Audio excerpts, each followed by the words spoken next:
చేసిన తొలిసారే గెలిచాడు. రెండోసారి అంతకంటే మంచి మెజార్టీతో మళ్లీ విజయం సాధించాడు. దీంతో మంత్రి పదవి వచ్చేసింది. ఇంకేముంది, తనకు తిరుగులేదనుకున్నాడు. కట్ చేస్తే పవర్ కట్ అయింది. ఓ మహిళా అభ్యర్థి చేతిలో చావు దెబ్బతిన్నాడు. దీనికి ఆయన చేసిన తప్పులే కారణమంటారు చాలా మంది.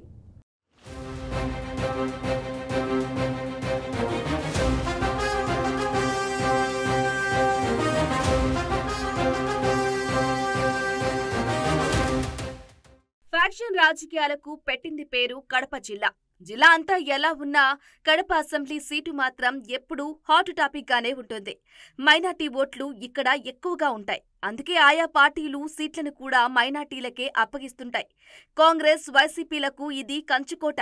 2009 వరకు కాంగ్రెస్ ఆధిపత్యం కొనసాగించగా 2014 తరువాత కడప ముఖ చిత్రం మారిపోయింది. వైఎస్ఆర్ మరణం, ఆ తర్వాత ఆయన వారసుడు వైఎస్ జగన్ వైసీపీ పేరుతో సొంత కుంపటి పెట్టుకోవటంతో కాంగ్రెస్ ఓటు బ్యాంకు అంతా జగన్కు పోయింది. కాంగ్రెస్కు ప్రత్యామ్నాయ శక్తిగా వైసీపీకే పట్టం కట్టారు. 2014లో కడప నుంచి వైసీపీ తరపున అంజాద్ బాషా మంచి విజయాన్ని అందుకున్నారు. కానీ ఆ ఎన్నికల్లో వైసీపీ అధికారంలోకి రాలేదు.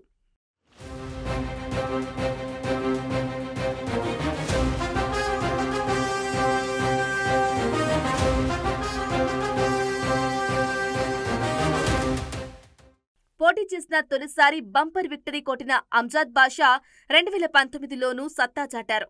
వరుసగా రెండోసారి విజయాన్ని అందుకున్నారు. మంచి మెజార్టీతో టీడీపీ అభ్యర్థి అమీర్ బాబు, నవాబ్ జాన్ పై గెలుపొందారు. వైసీపీ కూడా అధికారంలోకి రావటంతో అంజాద్ బాషా రొట్టి చెరికి నేతిలో పడ్డట్టయింది. మైనార్టీ కోటాలో డిప్యూటీ సీఎం పదవిని కూడా దక్కించుకున్నారు. దీంతో కడప అంజాద్ అడ్డాగా మారింది. వరుసగా 2 సార్లు గెలవడం, మంత్రిగా ఉండటంతో కడపలో అంజాద్కు తిరుగు లేకుండా పోయింది. మొదటి 5 ఏళ్లు ఎలా ఉన్నా తర్వాత 5 ఏళ్లు మాత్రం చక్రం తిప్పారు. జగన్కు సన్నిహితుడు కావటంతో ఫ్రీ హ్యాండ్ కూడా ఇచ్చేశారు.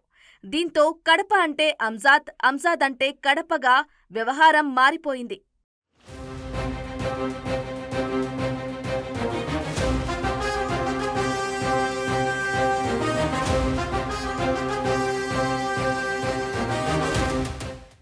కడపకు 10 ఏళ్ల పాటు ఎమ్మెల్యేగా అదే ప్లేస్ నుంచి 5 ఏళ్లు మంత్రిగా పనిచేసినప్పటికీ అంజాద్ బాషాపై భారీగానే విమర్శలు వచ్చాయి. కడప సిటీకి చాలా సమస్యలు ఉన్నాయి. 10 ఏళ్లలో వాటిని పరిష్కరించలేకపోయారని వాదన బలంగా ఉంది. నియోజకవర్గ అభివృద్ధిని అసలు పట్టించుకోలేదని ఆరోపణలు ఉన్నాయి. దశాబ్దాలుగా పెండింగ్లో ఉన్న డ్రైనేజీ సమస్య పరిష్కార దిశగా అడుగులు వేసినప్పటికీ అది పూర్తి చేయలేకపోయారనే వాదన ఉంది. అధికారంలో ఉన్నప్పుడు ఒకలా, అధికారంలో లేనప్పుడు మరోలా అంజాద్ బాషా వ్యవహరించారనేది మరికొందరి వాదన. దీనికి తోడు టీడీపీ అభ్యర్థి రెడ్డప్పగారి మాధవిరెడ్డి ప్రకటించిన సొంత మేనిఫెస్టో హామీలు కూడా ప్రభావం చూపించాయి. కూటమిలో భాగంగా జనసేన, బీజేపీ ఓట్లు బాషాను దెబ్బతీశాయి. ఫలితంగా టీడీపీ అభ్యర్థి మాధవి చేతిలో ఓడిపోయారు.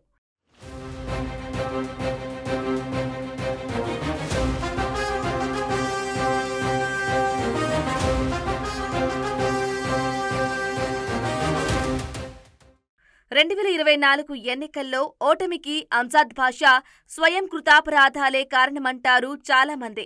అధికారంలో ఉన్నప్పుడు సమస్యల పరిష్కారంతో పాటు నియోజకవర్గ అభివృద్ధిని పట్టించుకుని ఉంటే ఈ పరిస్థితి వచ్చేది కాదని చెప్పుకొస్తున్నారు.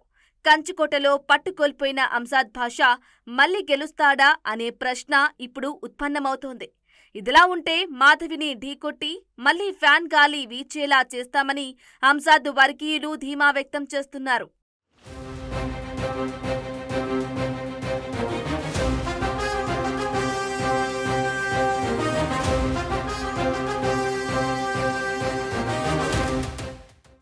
ఇది ఇవాల్టి ఏది నిజం. మరో ఫోకస్తో రేపు మళ్లీ కలుద్దాం.